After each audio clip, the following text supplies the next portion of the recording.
What does Lacan mean when he speaks about desire? And what can we say about the concept of desire and its implications, conceptual, theoretical, ethical, clinical, for Lacanian psychoanalysis? Well, one way to start is by saying that there's something very distinctive about how Lacan utilizes the concept of desire. If we, for example, take up the Laplanche and Pontalis language of psychoanalysis and we flip through these pages and we say, well, how do they think about desire? We very quickly realize that desire is not here elevated to a crucial concept of psychoanalysis. Now, that obviously cannot be said for Lacan, because what we're going to do in trying to highlight several key dimensions of the concept of desire in Lacan's work is to refer to two, as it were, dictionary definitions. We'll have a look at the Compendium of Lacanian Terms, edited by Glowinski, Marx, and Murphy. And we will spend some time looking at how Leonardo Rodriguez goes about sketching the key crucial dimensions of the Lacanian concept of desire. And then we'll also turn to the very familiar, very useful Dictionary of Lacanian Psychoanalysis and see how he defines and provides coordinates for this concept of desire. So that's the plan.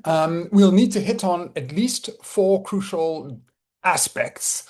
One would be, what are the coordinates within Freud that Lacan develops to facilitate, to elaborate a concept of desire?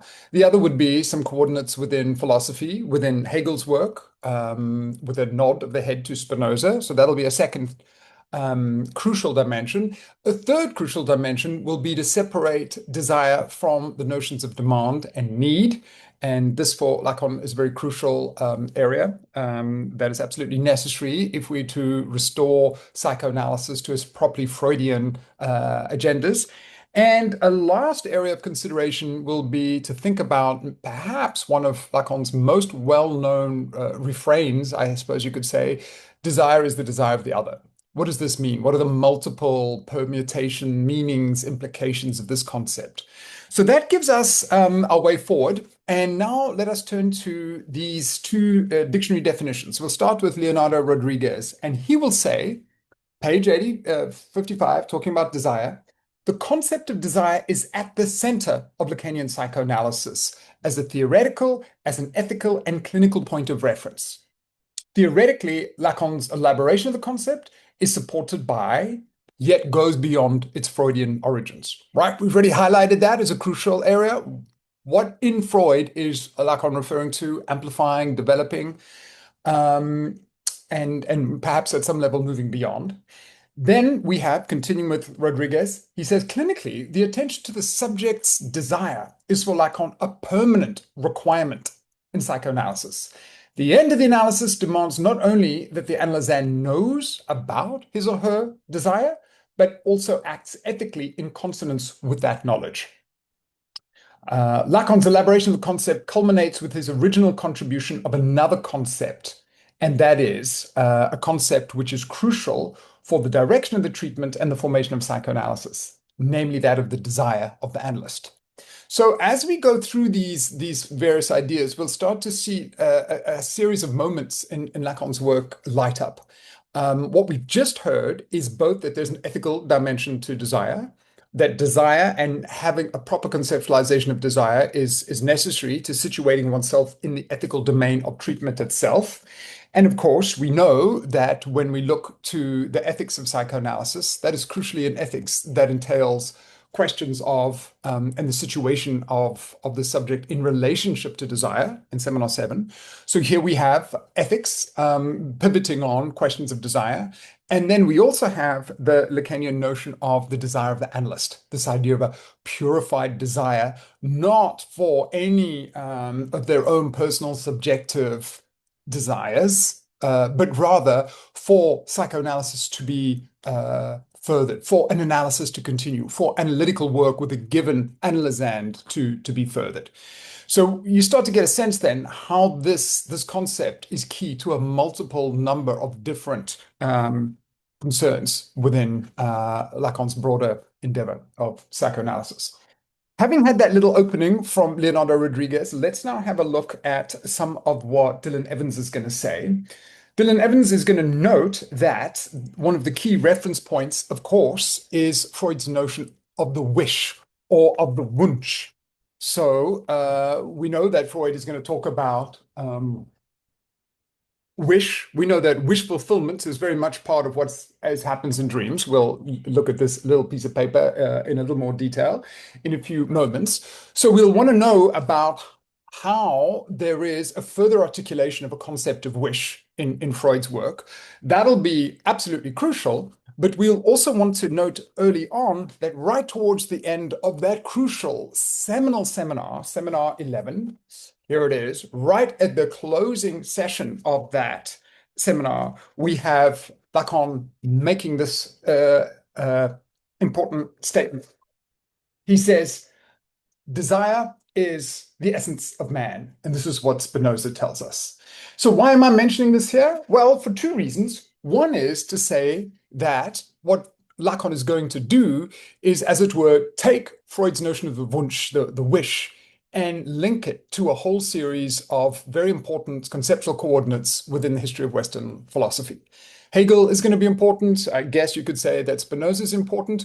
And so this opens up how we can think about the Freudian impetus, the Freudian problematic of wish. Now, we'll spend a little bit of time thinking about that, but clearly the idea is not only does Lacan take his bearings from Freud, but at some level, this articulation with a whole series of philosophical concepts opens up different perspectives. Although in many instances, what we'll find is the characteristic Lacanian move, where although he is doing something in a way using conceptual resources beyond those that Freud did, he will sometimes end up reiterating, even if in a revitalizing way, certain of Freud's basic conceptual ideas. So that's one reason that we wanted to emphasize the Spinoza idea, desire is the essence of man. But we'll also want to highlight something that Dylan Evans says in his dictionary definition. He makes the point by citing David Macy that by the time Lacan has utilized the concept of desire, in other words, developed, further articulated Freud's notion of wish, he thus makes it a category far wider and more abstract than any that has been employed by Freud himself. In other words, it becomes a bigger category and more work can be done with this notion of desire. But he goes on to say, and this is Macy now highlighting how Lacan cites Spinoza, desire is simultaneously the heart of human existence and the central concern of psychoanalysis. So we don't talk about ontology in psychoanalysis because psychoanalysis is a clinical and ethical project rather than fundamentally a philosophical project. But clearly you can see that if there were to be a kind of ontological assertion about what is primary within human experience, the suggestion here is that it is in fact desire. Okay, so we've highlighted a couple of points. Maybe just one interesting idea that I will highlight right here and now, if we're thinking about what is this difference between desire and wish. And Bruce Fink's recent book says, isn't it interesting that when Freud talks about wishes, he talks about wish fulfillment. And what we often find in a Freudian interpretation of a dream is that we see something of a wish pictured, or we see a wish fulfilled, and as something, there's some kind of attainment of wish fulfillment, right? And of course, this is Freud's very famous idea that a dream, in a sense, is a wish fulfillment.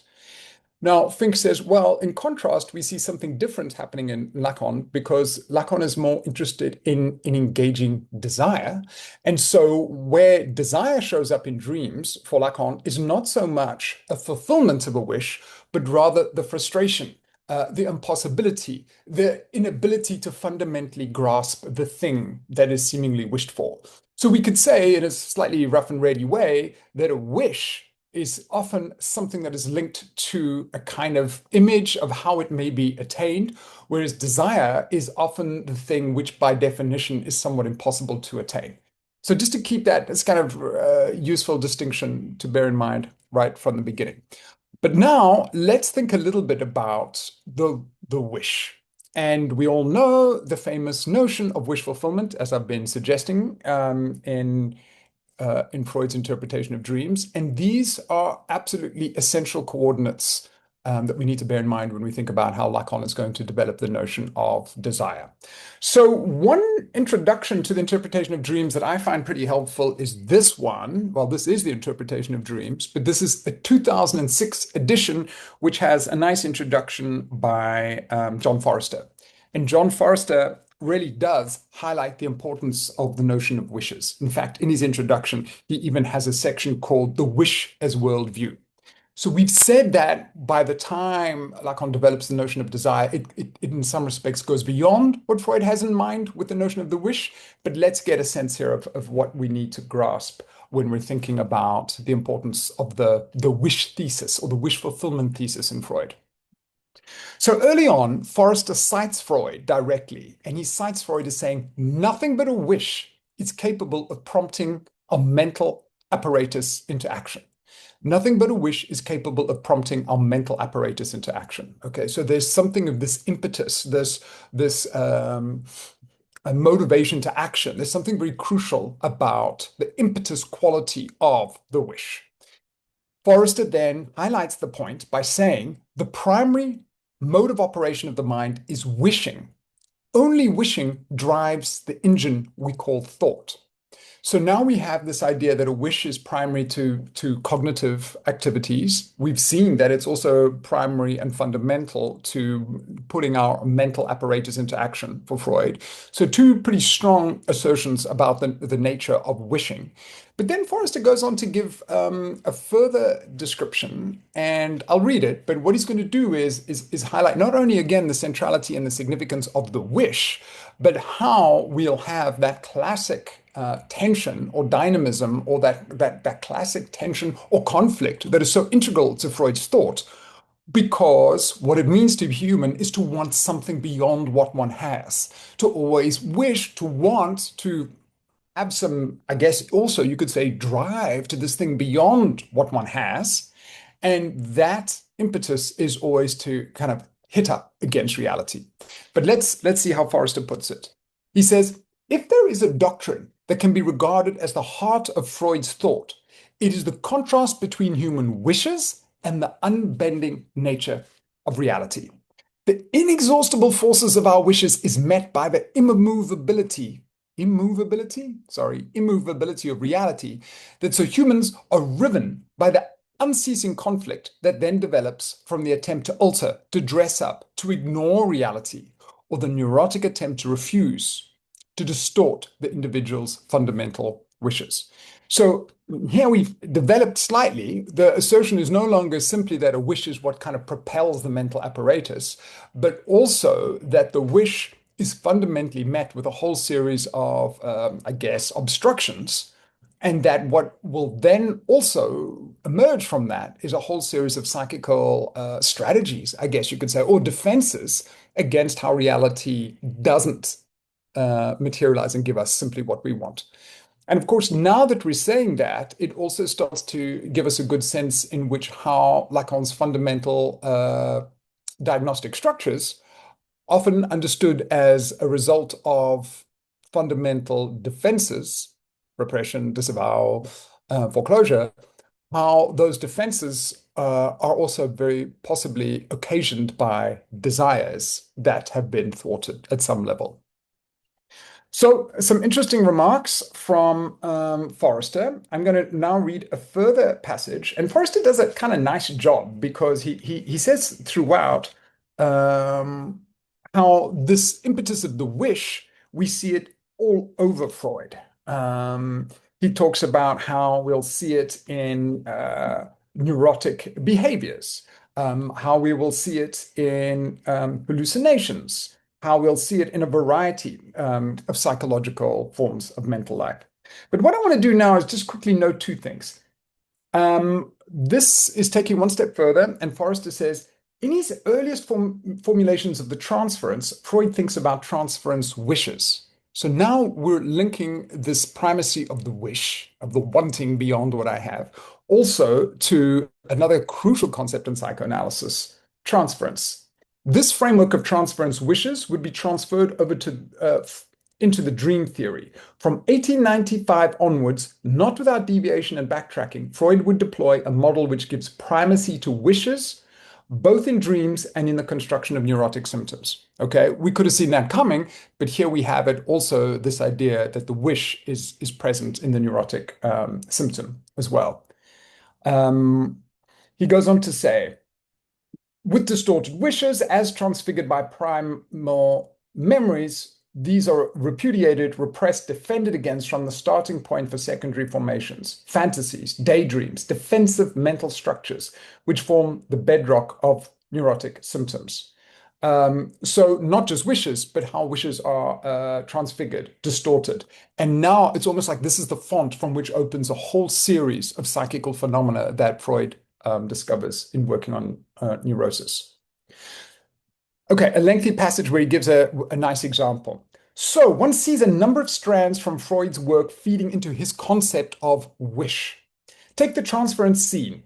A patient reports a scene of Freud sexually assaulting her.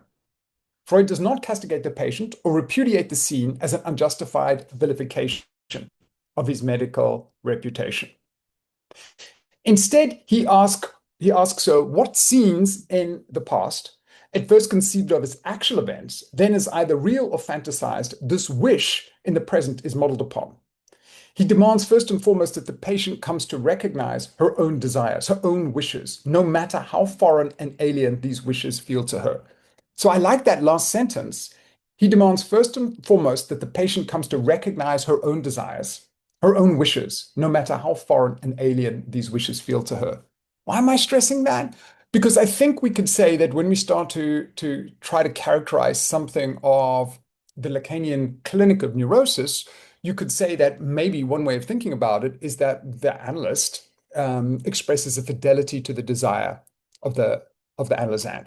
So the analysand may have all sorts of defenses against their repressed desire, but the analyst is always interested in asking about what might lie behind that. Or to put it as we've just said here, the analyst, I'm now obviously changing the text a little bit, the analyst demands first and foremost that the patient comes to recognize their desires, their own wishes, no matter how foreign and alien those may seem to be for them. Okay, so I think that gives us a good start, but now we're also getting to the point where we realize that once we have this concept of the wish, and this wish which appears in multiple psychical forms, it's also going to necessarily lead to a series of technical responses. So Forrester now makes reference to Paul Ricoeur, the guy who comes up with the hermeneutics of suspicion, and he goes on to as a way of characterizing psychoanalysis. And Forrester says the following: he, Paul Ricoeur, supplied an incisive insight into why the Freudian account of human nature, as founded on wishes or desires, goes hand in hand with the necessity for interpretation. As a man of desires, I go forth in disguise. So that's a Ricoeur quote. As a man of desire, I go forth in disguise. In other words, if we are right here, if Freud is correct here, that a desire and the repressed sexual desire is the thing which is at the core of a neurosis, then we would expect that its repressed desire will need to be disguised. And what that then requires on the part of the clinician is something akin to interpretation.